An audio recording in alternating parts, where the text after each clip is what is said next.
Salve, salve, queridos amigos. Eu estou aqui hoje para conversar com você sobre esse tema 1184 do Supremo, que modifica completamente a jurisprudência no que tange à execução fiscal. Mas antes eu queria entender esse julgado com você, e por mais que não tenha saído ainda o voto do relator, eu quero trabalhar com base no que foi decidido e com base nessa tese aqui que eu vou separar para que você consiga entender. Nós promovemos muitas mudanças na execução fiscal, eu posso assim dizer, com esse julgado, e eu vou te comprovar agora. Essencialmente, o tema 1184 do Supremo, ele trabalhou dentro da execução fiscal essas teses aqui. E aí eu vou te mostrar primeiro qual foi o assunto de repercussão geral e por que que muitas procuradorias, inclusive a Procuradoria da Fazenda Nacional, interviram, né, como amicus curiae. Vou te mostrar a representação para você entender e vou te mostrar o que é que estava em jogo, qual era a grande discussão aqui, beleza? Primeiro, qual era a controvérsia? Você tinha um município, né, de Pomerode, né, de Santa Catarina, e era justamente o seguinte: você tinha uma lei estadual, em que a lei estadual dizia o seguinte: execuções fiscais de baixo valor, na minha concepção, suponha, sei lá, R$ 2.000, elas vão ser extintas. Então, o recurso era do município, porque era sobre a possibilidade de que o judiciário, se ele poderia, com base numa norma estadual, por exemplo, a norma do Estado de Santa Catarina, extinguir uma ação de execução fiscal que foi ajuizada pelo município, não pelo Estado, levando em consideração o valor da causa, que era o tema 109 de repercussão geral. Então, o município ele questionava a decisão do juiz estadual porque ele aplicou como parâmetro o valor estipulado numa lei estadual e não uma lei municipal, dizendo que era baixo valor. Então, se era uma ação de baixo valor, o custo da ação judicial, a evolução do tema não justificava, portanto, você entrar com a execução fiscal para cobrar essa dívida. E aí, basicamente, você tinha na decisão que o TJ de Santa Catarina considerou que, na época, a definição da tese pelo Supremo, a Fazenda Pública só poderia ajuizar a execução fiscal. E aí, mas, no entanto, depois, quando veio essa lei que trouxe a questão do protesto, que passou a autorizar, de certo modo, a União, os estados devem a fazer o protesto, isso poderia, de certo modo, modificar a regra do jogo. Bom, o que é que foi decidido? Vamos lá. Aí, primeiro de tudo, para que você possa compreender sobre esse tema baixo valor, é interessante trabalhar com você essa tese, né, que o STJ ele não admitia mandado de segurança para atacar essa decisão que se enquadrava no artigo 34 da Lei de Execução Fiscal. O que significa isso, né?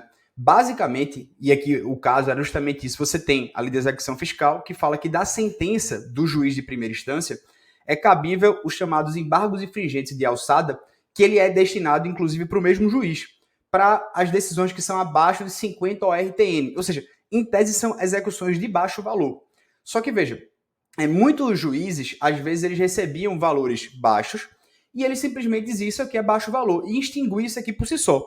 E aí, basicamente, né, só sobrava aos entes municipais, ou enfim, ao ente que for fazer esse recurso, entrar com embargos infringentes de alçada, porque não cabia apelação. Então ele tinha que entrar com recurso para o mesmo juiz. Percebam, os embargos infringentes, eles serão deduzidos ao mesmo juízo. Então é óbvio que o juiz que decidiu dizer isso aqui não tem interesse de agir, é baixo valor, ele ia manter a decisão dele. E aí só sobrava, em tese, né, para a possibilidade de você propor um recurso extraordinário. Só que esse recurso extraordinário, né, basicamente, ele é de uma admissibilidade quase que impossível você levar esse tema para o Supremo. Porque justamente você tinha a lógica de dizer assim, olha, o Supremo não vai trabalhar com essas matérias de baixo valor, isso não é importante, né? Então você só poderia, em tese, entrar com recurso extraordinário. Mas será que era cabível recurso especial? Recurso especial não era cabível. Por quê? Porque não cabe recurso especial, porque quando você interpreta o artigo 105, inciso 3 da Constituição Federal, ele diz que o recurso especial só cabe contra a decisão de tribunal. E o embargo dos infringentes de alçada, né, quando você entrava com ele entrava para o mesmo juiz. Então não é tribunal. Recurso especial é para tribunal. Então, o que é valor determinado 50 ORTN? O STJ afirmou em 2001 que 50 ORTN era R$328. Então, basicamente, você teria que atualizar isso aqui pela inflação, e aí tem um julgado aqui explicado de maneira muito detalhada sobre esse assunto. Então, primeiro, de certo modo, você tem o entendimento do Supremo, que esses embargos infringentes de alçada eles seriam constitucionais, né? O Supremo decidiu isso aqui bem anteriormente. E se a questão era o seguinte, é porque na prática, o que estava acontecendo? Os juízes estavam extinguindo isso aqui de baixo valor, muitas vezes com base em leis de outros entes, feito lei estadual, e a única solução que você tinha para que você pudesse fazer com que o tribunal apreciasse era entrar com mandado de segurança, dizer que isso aqui seria uma flagrante ilegalidade. Dizendo, olha, você não pode. Isso porque, veja, e até só para vocês terem uma noção, nós sempre tivemos a súmula 452 do STJ dizendo que as extinções da execução fiscal de pequeno valor ela é uma faculdade da administração pública. Não pode o juiz fazer esse ofício. Então, primeiro ponto, quem diria que isso aqui seria, de certo modo, baixo valor, não é, e preste atenção, não é o judiciário. O judiciário não pode dizer isso aqui é baixo valor. Por quê? Porque quem é que vai decidir o que é baixo valor? É a administração pública. Veja, R$ 2.000 pode ser irrisório para a União, mas pode não ser irrisório para o município de 10 mil habitantes, Tacaratu, Pernambuco. Então, a gente tem essa ideia, porque senão você está ferindo a autonomia política. Então, ele está dizendo, olha, se você quer extinguir uma ação por ser de pequeno valor, por essa consideração, entendimento do STJ, isso é uma faculdade da administração. O juiz não pode fazer esse de ofício. Por quê? Porque é o Poder Executivo que vai dizer o que é baixo valor para mim e para você. Então, basicamente, essa seria uma concepção que sempre foi adotada. Mas, ainda assim, o judiciário continuava extinguindo as ações de baixo valor, que eles entendiam baixo valor por falar, isso aqui não tem interesse de agir. Então, a gente tem essa tese. Todo mundo começou a entrar com mandado de segurança, e aí o STJ firme em primeira sessão dizendo, mandado de segurança não pode. Então, você não pode entrar com mandado de segurança contra esse julgado, melhor dizendo, contra esse recurso do artigo 34 de embargos infringentes de alçada. E aí ele vai dizer que por que não cabe mandado de segurança, seria somente flagrante ilegalidade. Isso foi decidido pelo STJ pela primeira sessão. E aí eu rememoro para você o tema 125 do STJ, porque quando ele vai decidir esse repetitivo, ele fala justamente o seguinte, ó, as execuções fiscais relativas a débitos iguais ou inferiores a R$ 10.000, elas devem ter seus atos arquivados sem baixa na distribuição. E isso aqui era uma ação intentada pelos conselhos de fiscalização, né, os conselhos regionais. Mas, em resumo, isso aqui equivale à Lei 10.522, que é uma lei da União. É uma lei que a União diz o que é, não é que é baixo o valor para ela, mas ela diz, olha, a partir disso aqui o processo em tese não se paga, o processo não é viável segundo dados do IPEA. Então a União, ela fixa, e perceba, ela não fixa uma obrigatoriedade que ela não vai entrar com ação na execução fiscal. Isso é interessante você ter a distinção. Não é que ela não vai entrar com ação na execução fiscal, é que aquela execução fiscal é facultativa. Porque, perceba, eu não posso somente dizer pelo baixo valor, dizer, eu não vou entrar com a execução fiscal porque é baixo valor. Perceba, a ideia não é que é baixo valor. A ideia é que, às vezes, você pode ter alguns contribuintes que, além de ser de baixo valor, você não consegue recuperar esse crédito. Porque ele, enfim, tem um rating baixo, porque ele é um mal pagador, porque ele não tem patrimônio, ele não tem viabilidade, ele não tem capacidade contributiva. Então não faz sentido você tentar cobrar através da execução fiscal se esse cara não tem patrimônio. Agora, por outro lado, imagine que você tenta cobrar diversas pessoas ou diversas formas um banco. O banco tem capacidade contributiva. Então, por isso que a lei diz que é facultativo você entrar com a execução fiscal, porque tente, por gentileza, cobrar de outros modos. Mas se não conseguir, você pode cobrar através da execução fiscal. Ou seja, ela dá a faculdade ao procurador, à administração pública, justamente porque a gente não tem como determinar se a gente vai entrar com a execução fiscal ou não, já que é facultativo. Se você vê que é só esse jeito, só tem esse modo de cobrar, você vai lá e entra com a execução fiscal. Então, a União, não é que ela diz assim a lei, você não vai entrar com a execução fiscal, é facultativo. Ou seja, tome uma decisão de política executiva sobre o que é mais fácil arrecadar, beleza? Porque, novamente, né, é óbvio que de um grande banco, né, mesmo que ele não pague voluntariamente um valor de R$ 500, é interessante que você cobre, porque ele tem capacidade contributiva. A gente presume isso. Então, seja viável a execução fiscal, porque é o único modo que a gente iria arrecadar. O cara vai ficar sem pagar. E aí eu lembro, senhores, uma coisa interessante, porque o STJ e o STF, eles relutaram muito em aplicar o princípio da insignificância aos crimes contra a ordem tributária. Mas depois de muita pacificação, que ainda não era no Supremo, eles colocavam esse valor de R$ 20.000, que é o valor atualizado da Lei 10.522, para dizer, olha, se você pratica um descaminho de até R$ 20.000, pode acontecer de incidir o princípio da insignificância, mas, é claro, com vários requisitos, porque ele está pegando o limite de ajuizamento de uma execução fiscal e presumindo, olha, se isso aqui a Fazenda Pública, em tese, não pode, e veja como ele pega de maneira errônea, a Fazenda Pública não pode ajuizar a execução fiscal, está errado, é facultativo ela ajuizar. Mas ele pega isso como parâmetro, e isso, de certo modo, fica como parâmetro na esfera federal. E, inclusive, aí eu mostro a você aqui que a gente tem uma divergência na primeira turma do Supremo. Né? A primeira turma do Supremo, ela entendia que você não poderia fixar isso como parâmetro, o valor para a propositura da execução fiscal. Primeiro porque isso é uma questão de política econômica, você não pode misturar a parte tributária com a parte penal, né? E segundo, dizer que, novamente, a execução fiscal não é que ela não vai ser ajuizada, é facultativo. Então, mas por mais que isso aqui prevaleça no STJ e na segunda turma, eu tento te mostrar, de certo modo, o entendimento contrário também. E aí, vamos lá. Eu poderia aplicar esse valor de R$ 20.000 na esfera estadual ou municipal para fim de significância? Não. O STJ e o STF, de certo modo, eles já se manifestaram sobre esse assunto. Por que, que você não poderia? E claro que a gente tem exceções a essa insignificância. Porque, no fundo, você está pegando uma lei federal, dizendo, olha, até 20 mil reais, né? É facultativa ajuizar. Eu posso abrir a lei 10.522 para você entender, mas eu não posso aplicar isso aqui na esfera estadual municipal, porque, novamente, os parâmetros, eles são diferentes, né?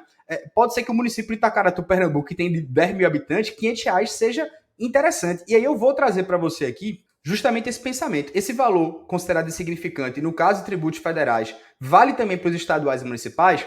A STJ não vale, porque a princípio isso vale apenas para tributos federais, já que ele está com base numa lei federal, que trata de tributos federais. Então esse é o valor que a União considera em tese insignificante, que ele faz essa analogia. Para fins de crime de sonegação fiscal que envolvam tributos estaduais e municipais, eu tenho que analisar uma lei estadual ou lei municipal, para que aí eu possa determinar se eu posso acolher o princípio da insignificância nesses crimes contra a ordem tributária. Beleza? Só para você entender essa esfera do valor. Eu poderia aprofundar aqui o voto do ministro Alexandre de Moraes, que é belíssimo, que é o entendimento assim que ele é vencido nesse caso, né? Mas que ele fala, olha, não tem nada a ver uma coisa, uma política tributária com política fiscal penal, melhor dizendo. E agora, então, eu passo a falar com você sobre esse julgamento, pelo que a gente tem do plenário não voto, a relatora não saiu voto, mas eu vou fazer a leitura com você do que foi a problemática para que você consiga entender, beleza? Vamos lá, para que você não consiga confundir as coisas e pegue a minha opinião em si o que foi decidido, tá com base aqui no julgamento do Supremo, tá? Bom, beleza. Então, vamos entender esse debate aqui, eu vou falar com você de maneira bem breve. Em síntese, você teve uma execução fiscal do município que cobrava cerca de 500 reais através da execução fiscal. O juiz foi lá e extinguiu a execução fiscal. Ele extinguiu com o motivo de dizer isso aqui é baixo valor. E aí, quando chegou no TJ de Santa Catarina, o TJ de Santa Catarina, ele pegou e disse o seguinte, só que aí perceba, né? Quando ele extingue por baixo valor, ele parametriza baixo valor com base na legislação estadual. Então, quando ele olha para a legislação estadual, ele fere tudo aquilo que eu disse para você. Por quê? Perceba, é um município cobrando. Mas a legislação estadual, por mais que a legislação estadual ela diga, olha, isso aqui é R$1.000, digamos assim, baixo valor para mim, eu não posso utilizar a legislação estadual porque, novamente, eu estou ferindo a autonomia política. Inclusive, nós tínhamos um tema 109 do Supremo que fala sobre isso. Vou mostrar para você. O que é que diz o tema 109, que foi o motivo do recurso do município? Olha, a gente tem que ter um cuidado. Se a gente tem, de certo modo, uma lei estadual que autoriza que eu não escreva em DVD, que eu não cobre a execução fiscal de baixo valor, ela não pode ser aplicada ao município. E, consequentemente, ela não serve de fundamento para você extinguir a execução fiscal que promova, porque senão você está violando a competência tributária. Isso é lógico. Eu não posso criar limites à competência de outro ente, né? Já que eu não sei a realidade, novamente, do município de Itacaratu, Pernambuco. Então, o Supremo ele já tinha esse pensamento, inclusive. Então, a lógica é que a gente pegasse esse processo e a gente falasse, bicho, isso aqui vai ser dado provimento, obviamente. Só que aí a gente interpreta, ou melhor, o TJ de Santa Catarina, ele fala o seguinte, olha, ao tempo da sua propositura, você poderia ter feito o protesto de CDA, que o protesto de CDA foi uma inovação legislativa, que aí rememoro você, o protesto de CDA primeiro foi declarado inconstitucional pela STJ, a STJ não admitia, mesmo tendo uma modificação na lei, mesmo tendo uma abertura dizendo pode protestar qualquer dívida judicial ou extrajudicial, não, não pode, porque você, fazenda pública, você é super privilegiada, né? E aí teve que ter uma chamada reversão jurisprudencial, melhor, reversão legislativa da jurisprudência, também chamado de reversão jurisprudencial, de efeito backlash, ou seja, teve que, de certo modo, vir um legislativo tendo uma reação legislativa dizendo assim, bicho, eu posso protestar tudo, né? Então, com essa reação legislativa, ou seja, o legislativo mudou expressamente a lei, colocou lá CDA, para não ter dúvidas, veja, mudou para o judiciário admitir, porque o STJ não admitia. Então, quando isso caiu, inclusive, na segunda fase da prova da PFN já, para você discorrer sobre isso, já caiu em muitos concursos. Então, com a reação legislativa da jurisprudência, colocando somente expressamente que foi permitido o protesto CDA, aí agora o STJ muda de opinião. Aí ele diz, agora sim é válido, portanto, o protesto CDA. Porque o protesto CDA ele não era válido, tá? Para você entender. E aí depois o Supremo, acho que na DI 5135, valida, né, julga constitucional também. Beleza. Mas o fato é que o TJ Santa Catarina, ele começa a julgar pela eficiência. Ele fala o seguinte, olha, eu realmente poderia reformar, porque você está cobrando algo, né, de R$500 e eu acho, né, que eu não vou entrar no parâmetro de baixo valor, porque eu sei que tem um tema 109, mas ele fala o seguinte, ainda que tenha o tema 109, você deveria ter protestado. Então, perceba, a gente entra numa nova controvérsia. A nova controvérsia é, vamos julgar a eficiência da execução fiscal. E então, nesse julgamento de eficiência da execução fiscal, você tem, e eu vou mostrar aqui os autos para que você consiga ter uma compreensão comigo. Bom, esse aqui é o processo na íntegra, né? Deixa eu só aumentar aqui para ficar melhor. Mas, agora ficou melhor? Bom, aqui eu tenho um processo na íntegra que eu só quero abrir para você, para eu te mostrar junto. Pronto, agora eu abri aqui o inteiro teor da que admitiu a repercussão geral. Vou aumentar aqui para você conseguir visualizar comigo. Então aqui foi a decisão do ministro, o presidente, era o Fux na época, né? O melhor, o relator, na época o presidente que admitiu. Aí vamos lá, a ideia era justamente o seguinte, vamos lá, só para você compreender agora toda a ideia. Você tinha um recurso extraordinário pelo município falando, rapaz, isso aqui está ferindo o tema 109. Então, embora o Supremo tenha julgado o tema 109, dizendo, olha, cada um que pode dizer o que é pequeno valor para você extinguir por interesse de agir, isso aqui é insuscetível de você aplicar para o município. Você não pode aplicar uma lei estadual. Né? Então, ele vai dizendo que realmente você não poderia fugir do tema 109 de repercussão geral. E ele vai, basicamente, argumentando nesse aspecto aqui, tá? Só que a questão é que o TJ Santa Catarina, ele entra no mérito da eficiência. Ele fala, olha, a questão é que a Fazenda Pública, ela poderia fazer o protesto CDA e não fez. Portanto, hoje em dia, a Fazenda Pública tem meios de satisfação, em tese melhor, de execução fiscal, mas não fez. Então, a extinção, nesse caso, basicamente é porque você não está cobrando pelo princípio da eficiência. Então, ele pegou o levantamento de dados do IPEA, viu quanto é que valia uma ação de execução fiscal. Então, em síntese, ele falou assim, olha, eu estou extinguindo a execução fiscal, na verdade, por falta do princípio de eficiência. Por quê? Porque você deveria ter cobrado de maneira melhor e você não cobrou. Então, basicamente, por esses motivos, houve o embargo infringente, chegou o TJ Santa Catarina, e aí onde é que chegou o tema para o Supremo julgar? O Supremo basicamente falou, olha, a minha controvérsia é se eu posso extinguir a execução fiscal de baixo valor por falta de interesse de agir, porque modificamos a lei, né, o tema 109, a gente teve a modificação que incluiu a possibilidade de certidão de protesto educativa, e basicamente o cara não fez. E aí haveria uma ofensa do custo do processo com o princípio da proporcionalidade. Então essa é a matéria. Você começa a ter uma noção do peso do que ficou decidido, ele fala. Com efeito, a matéria aqui suscitada tem uma densidade constitucional suficiente para reconhecer a repercussão geral, e ele vai dizer justamente porque você vai mudar o cenário legislativo, você agora permite o protesto CDA. E aí ele vai basicamente dizendo, né, olha, além disso, essa temática tem um potencial impacto em outros casos em relação à multiplicidade, em relação à questão constitucional. Ademais, o hora recorrente relata no município que tem mais de 1.500 pessoas que devem menos de R$1.000. Não se deve ignorar tampouco a discussão que é passível de se reproduzir em outros municípios. Então ele vai basicamente atrelando o julgamento ao tema 109. Hoje a gente vai ter que rever o tema 109 e a gente vai ter que aprimorar. Que foi basicamente isso que eles fizeram. Eles aprimoraram o tema 109 aqui e eu vou mostrar para você.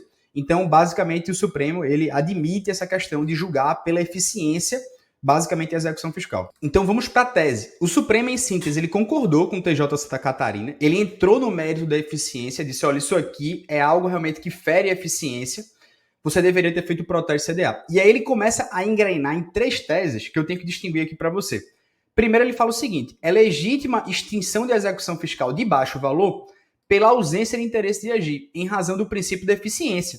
Só que aqui ele traz, respeitada a competência federativa de cada ente. Aqui, portanto, ele mostra que a gente tem que olhar o tema 109 do Supremo. O tema 109 não foi superado. O tema 109 eu não posso pegar uma lei estadual, eu não posso pegar uma lei federal que diz que é facultativo R$20.000 e sair extinguindo tudo que era execução fiscal. Até o ministro Gilmar Mendes, no meio da sessão, ele faz essa introdução, ele fala, rapaz, a gente não pode ferir a autonomia dos entes, né? O ministro André também, ele para. Eu quero entender o que é que foi decidido, né? E aí ele vai lá e alerta para isso aqui. Ou seja, primeiro ponto, é possível extinguir a execução fiscal de baixo valor pela ausência de interesse de agir? É possível, em razão da eficiência. Tudo bem, só que eu tenho que respeitar a competência de cada ente. União que vai dizer o que é baixo valor para ela, Estado vai dizer o que é baixo valor para ela e município vai dizer o que é baixo valor para você. E aí algumas conclusões eu preciso trazer com vocês. Primeiro, a ideia é que cada ente vai fixar por lei própria o que é baixo valor. E aí eu faço a crítica que eu fiz a vocês. Olha, eu não posso dizer que isso é baixo valor e eu nunca posso cobrar.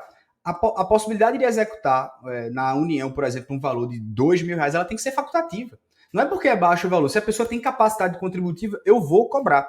Então, portanto, e até trago para você essa preocupação do tema 109 ser respeitado. Ele foi mantido, mas cada um no seu quadrado.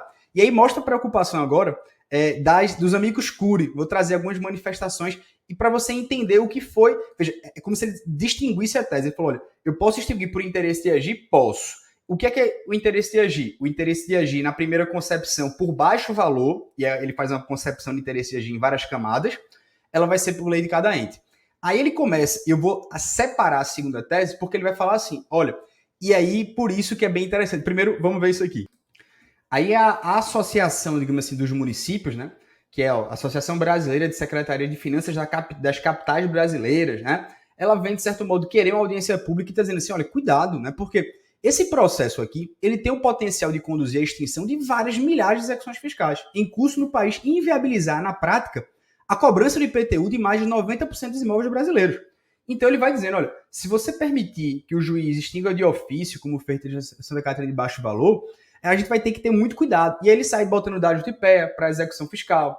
Ele mostra, basicamente, que se cogitou o plenário em falar 20 mil reais, né, isso aí iria acabar com todas as execuções municipais. Ele começa a mostrar. Para ter uma noção, esse dado eu achei interessante, ele fala o seguinte, considerando a alíquota média residencial do IPTU no Brasil é de 1% do valor do imóvel, com imóveis com 100 metros quadrados, ou seja, a média, né, digamos assim, do nosso país. Isso dá de valor venal R$340 por metro quadrado, logo, o IPTU anual, digamos assim, de todos os imóveis no Brasil é R$340. Então ele chega basicamente nesse cálculo para falar, preocupar, mesmo nas áreas mais valorizadas, onde o valor chega a mais de R$2.000, o IPTU anual é de R$2.000, é um custo ainda muito abaixo do valor médio de execução fiscal, conforme esse dados do IPEA, né, de estudos pelo Conselho Nacional de Justiça. Então ele vai meio que dizendo assim, olha, a gente vai acabar as execuções fiscais, né? Então ele vai, digamos assim, dizer que a gente vai fazer com que a cobrança do IPTU ela seja realmente muito impactada por esse, e traga preocupação. É bem legal, assim, você ver justamente o impacto financeiro das decisões do Supremo. Mas, queridos amigos, a verdade é que o próprio ministro Barroso, quando ele vai fazer a leitura do voto, ele diz, olha, eu estou me preocupando aqui com o gargalo da execução fiscal. Se você pegar o estudo CNJ em números, ele fala que a execução fiscal seria, de certo modo, assim, o principal índice de morosidade. Então é como se ele falasse assim, olha, tudo está tão parado assim, principalmente pela execução fiscal, porque demora muito, né, a fazer com que haja andamento. Mas já que é um momento de crítica e de teses, eu não acho que a execução fiscal, a morosidade, ela se dá pela via judicial propriamente dita ou pela procuradoria propriamente dita, mas principalmente pela legislação, porque a gente não tem, a gente tem uma execução fiscal de uma lei muito antiga, que, perceba, que todo mundo diz que a gente tem uma grande super prevalência da execução fiscal. Não tem, não tem. Eu tenho uma lei de 1980 trabalhando sobre a execução fiscal. E tem leis muito mais novas, tanto que aplica-se o CPC, de certo modo, para fins de eficiência, porque a execução fiscal é ultrapassada. Ou seja, é necessário fazer um código de processo judicial tributário e modificar realmente e dar certa essa preferência ou dar esse privilégio que não existe na prática. E eu não vou convencer você aqui. Mas ele pega e fala o seguinte, olha, eu quero corrigir essa morosidade. Eu quero entrar nesse controle de eficiência. E aí ele sai mostrando através dos estudos sobre, portanto, agora a gente condicionar o ajuizamento da execução fiscal a esse interesse de agir. Então, assim como a gente teve o interesse de agir nas causas previdenciárias, né, dizendo, olha, só pode entrar com ação previdenciária se você provoca o INSS. Ou se você não provocar o INSS, se você não tiver resposta. Ou seja, ele trata, de certo modo, a execução fiscal, ele promove o interesse de agir. Aqui, portanto, o Supremo, ele tenta resolver, e o ministro Barroso é muito claro, isso aqui é uma resposta, portanto, a essa macrovisão do crédito tributário e esse gargalo da execução fiscal. Então, nessa segunda tese, eu até diria que ela é autônoma à primeira tese. É autônoma. Porque ele fala, vamos fazer agora um controle de eficiência. Vamos, portanto, fazer com que a execução fiscal, através de uma via judicial, eu dê parâmetros aqui para que você dê um modelo de gestão fiscal.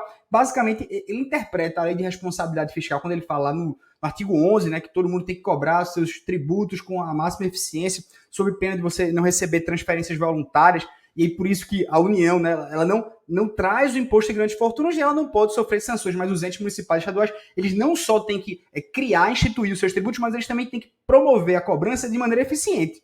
E aí nessa leitura, ele não faz isso no voto, tá? O voto não foi trabalhado, mas eu que estou fazendo. Então ele fala o seguinte, olha, para você ajuizar a execução fiscal, eu preciso da prévia condição de uma das seguintes providências. Então vamos ter o cuidado aqui, tá? Vamos ter o cuidado. Quando ele fala tentativa de conciliação ou adoção da via da solução administrativa, porque tem muita gente dizendo, agora vai ter que protestar tudo. Claro, eu tenho uma interpretação aqui, eu vou demonstrar para você também uma crítica, que é bem interessante. Quando ele diz aqui que eu faço uma conciliação ou uma solução da via administrativa, eu posso até abrir um parênteses. Professor, como é feito na União? Veja, a Lei 10.522 de 2002, há muito tempo, ela criou isso aqui de maneira muito inovadora. A PGFN poderá condicionar o ajuizamento da execução fiscal à verificação de indício de bens, direitos ou atividades econômicas dos devedores ou corresponsáveis, desde que úteis à satisfação integral ou parcial dos executados. Então, basicamente, você tem várias portarias da PFN dizendo, olha, eu só vou ajuizar a execução fiscal se eu vejo fogo, se eu vejo possibilidade de cobrança. Eu não vou entrar com a execução fiscal para ver se o cara tem patrimônio, não. Eu já vou fazer uma investigação prévia. Então, essa estratégia do artigo 20C, ele estabeleceu a possibilidade da Fazenda Pública, de antemão, ela somente provocar o Poder Judiciário naqueles casos que ela sabe que tem indícios de bens. E aí, esse modelo de efetividade na execução fiscal, ele mudou substancialmente a arrecadação na Fazenda Pública. E aí, o procurador que trabalhou no processo, até os dados que são públicos também, a PGFN em números, ela mostra que a arrecadação federal de 2015 a 2023, ela mudou muito exponencialmente para cima devido a essa prática da Fazenda Pública, de não provocar o Poder Judiciário em qualquer execução fiscal. E aí, perceba, isso aqui foi uma inovação legislativa de 2018, mas a Fazenda Pública da PFN já fazia isso por portaria muito antes. Até porque você percebe justamente o parágrafo único. Compete ao Procurador-Geral da Fazenda Nacional definir limite, critério e parâmetro para ajuizar a execução fiscal. Então isso aqui já era feito por portaria. De certo modo que você percebe que durante esse tempo demonstrou-se também, isso foi levado ao ministro Barroso, aos ministros, que a quantidade de ajuizamento da execução fiscal da União diminuiu substancialmente. Então você tinha várias estratégias que são feitas hoje no âmbito nacional, ou seja, no âmbito da União. Você tem a lista do CADIM, você tem o score, dívida aberta, você tem também o protesto, Tem a verbação pré-executória, né, que o Supremo decidiu, e, de certo modo, que haveria uma constitucionalidade, só que não poderia tornar indisponível os bens.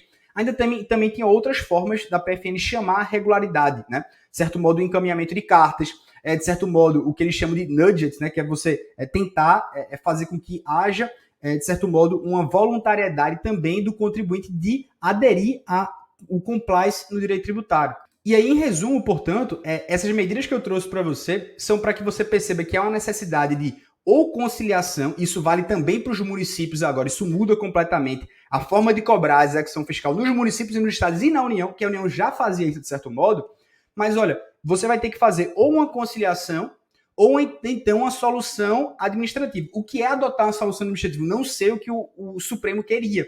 Mas o que seria uma solução administrativa? Você chamar, de certo modo, aderir a uma transação, que você pode analisar a capacidade contributiva, você avisar a parte, olha, eu vou entrar com a execução fiscal, que tal você pagar até tal data? Ou seja, você dá, de alguma maneira, né, algum sintoma de que você procurou essa parte antes de ingressar na esfera judicial. Ou seja, você, nem que seja como ele interpreta, né? Você ir ao INSS e o INSS ou realmente rejeitar a sua tese, nega expressamente, ou ele não se manifesta nada. Mas, enfim, pelo menos tentar, de alguma maneira, alguma solução administrativa. Isso aqui vai dar margem para muita coisa para a gente discutir o que é que seria uma solução administrativa viável. Por outro lado, ele também falou do protesto. Ou então o protesto, salvo por motivo de deficiência administrativa, comprovando-se a inadequação da medida. Então ele fala, olha, esse interesse de agir, ele pode ser feito também através diretamente do protesto, porque viu que o protesto é uma forma boa de arrecadação. Mas aí, por outro lado, alguns municípios já disseram, olha, o protesto é muito bom, entretanto, ele não é tão bom assim para a pessoa jurídica. Pessoa jurídica muitas vezes não paga só porque tem um protesto, mas pessoa física já paga. Então ele coloca um salvo para que você não condicione necessariamente. E aí eu vou abrir aqui uma crítica interessante.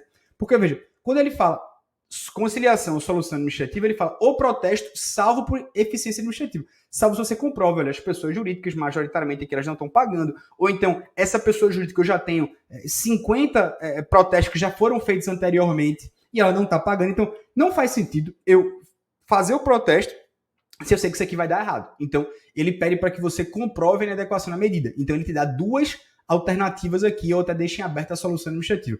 A crítica que eu faço é que ele tenta induzir cada vez mais ao protesto. E aí uma coisa que eu falo é o seguinte, ainda há uma certa divergência na jurisprudência se durante a cobrança da dívida ativa o protesto indevida gera dano moral. E há muitos juízes ainda que, quando pegam uma CDA, ou seja, a cobrança da execução fiscal através, através do judiciário, né, que é a execução fiscal, você pode cobrar ela judicialmente ou extrajudicialmente. O protesto ele é uma forma de cobrança extrajudicial. Mas as pessoas entendem que o fato de você entrar com protesto extrajudicial, por si só, se a CDA, por exemplo, tiver sido paga, ou se ela houver alguma ilegalidade nela, na sua formação, haveria esse protesto indevido gerando dano moral também contra a Fazenda Pública. Isso já existe contra as pessoas físicas, ou seja, isso já existe fora da Fazenda Pública.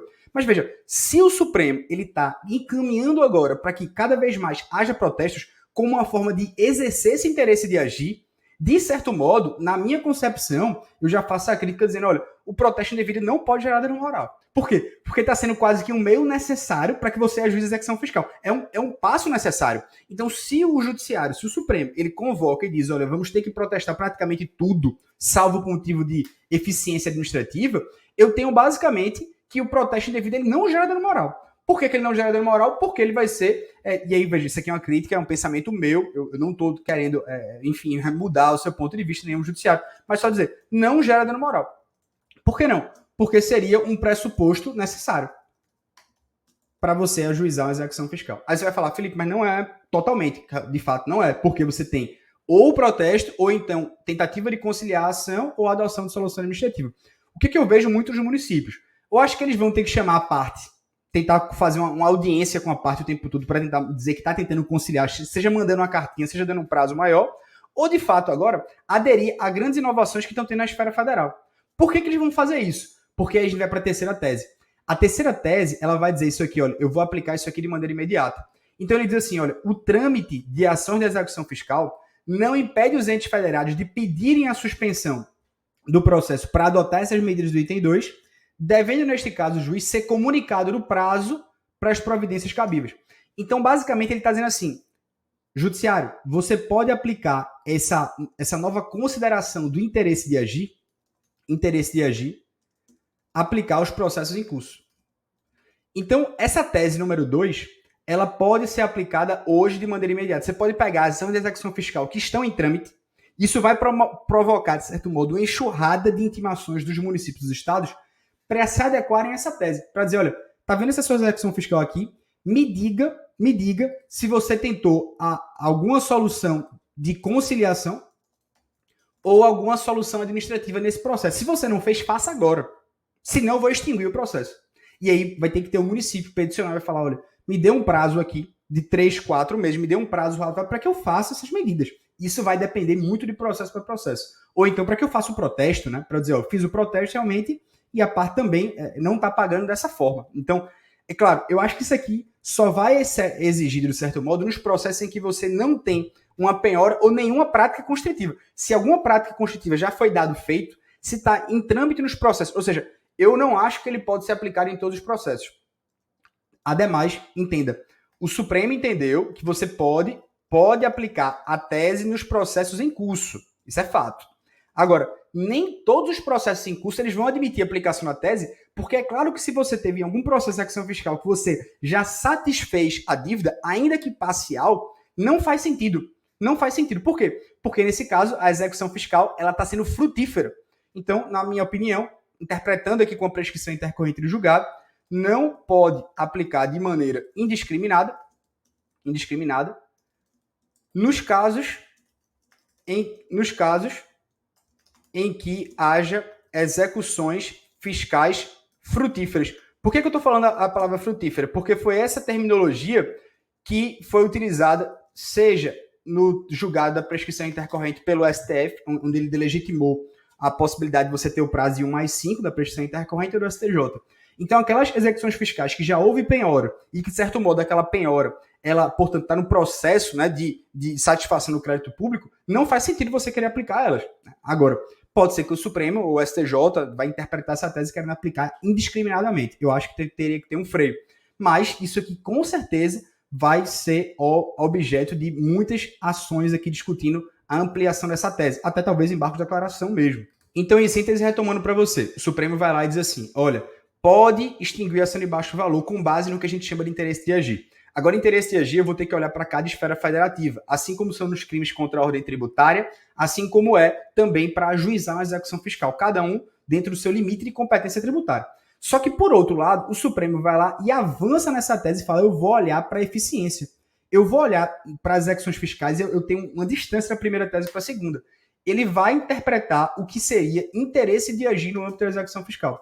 E o que é interesse de agir? Por que isso modifica os municípios? Porque agora eu vou dizer que para ajuizar a execução fiscal, e aí veja, quando ele fala dependerá de prévia adoção de uma das seguintes providências, no fundo ele está interpretando aqui o que é interesse de agir. Interpretando interesse de agir para ajuizar a execução fiscal. Ou seja, para diminuir, de certo modo, o acervo judiciário e para promover mais eficiência na visão do Supremo. Dessa maneira, ele vai dizer, o que é que eu posso fazer? Para que você proponha uma execução fiscal, você tem que fazer ou conciliação ou adoção de uma solução administrativa, ou então proteste o título. Se você não quiser protestar, me diga porque você não protestou. E isso tem que ser feito agora, portanto, a partir do julgamento do Supremo, e o julgamento do Supremo aqui foi no final de dezembro de 23, já vale para todas as execuções fiscais juizadas. Isso também pode ser feito para todos os processos em curso. Que ele fala, os trâmites de ações execuções fiscais não impedem os entes federais de pedir a suspensão para adotar essas medidas, devendo, nesse caso, o juiz ser comunicado no prazo para as providências cabíveis. E aí vamos esperar agora, portanto, o inteiro teor. Mas, portanto, faço uma crítica aqui somente que o protesto indevido, nesse caso, é o protesto de uma CDA, e aí para você entender, né, o protesto indevido de uma CDA não geraria dano moral, porque você está condicionando basicamente você ingressar com um protesto do título para promover a execução fiscal. Bom, queridos amigos, em síntese seria isso. Esse tema ele é muito importante para os municípios, para os estados e para a União. Não tenho dúvidas que ele vai modificar completamente a realidade das procuradorias e das execuções fiscais no dia a dia, também da magistratura. O que é mais importante, na minha opinião, aqui? É você, basicamente, ter uma interpretação do que o Supremo quis dizer e fazer com que os municípios e estados, agora, eles promovam, de certo modo, uma grande eficiência na execução fiscal. Eles estejam, literalmente, olhando para a lei de responsabilidade fiscal e que eles não promovam a todo custo a cobrança de qualquer maneira. Como eles não utilizem, de certo modo, o Poder Judiciário como a primeira via. Eu vou direto para o Poder Judiciário. Não. O Judiciário, de certo modo, está dizendo, olha, na execução fiscal, não se utilize da minha primeira via. E aí, o modelo feito pela PGFN, ele é um modelo realmente, assim, exemplar, né? Porque eu faço parte como Procurador da Fazenda Nacional, não. Mas é um modelo, assim, que tem dado certo, antes de eu entrar, inclusive, na execução fiscal. Tem colegas muito competentes que estão mudando a realidade da execução fiscal e melhorando o índice de arrecadação, portanto, de eficiência na administração pública. Bom, um grande abraço, agradeço a você. A gente se vê nos próximos capítulos, comentando aqui quando sair o inteiro teor completo, mas com certeza é um julgado que ele modifica completamente a realidade das procuradorias e também da magistratura.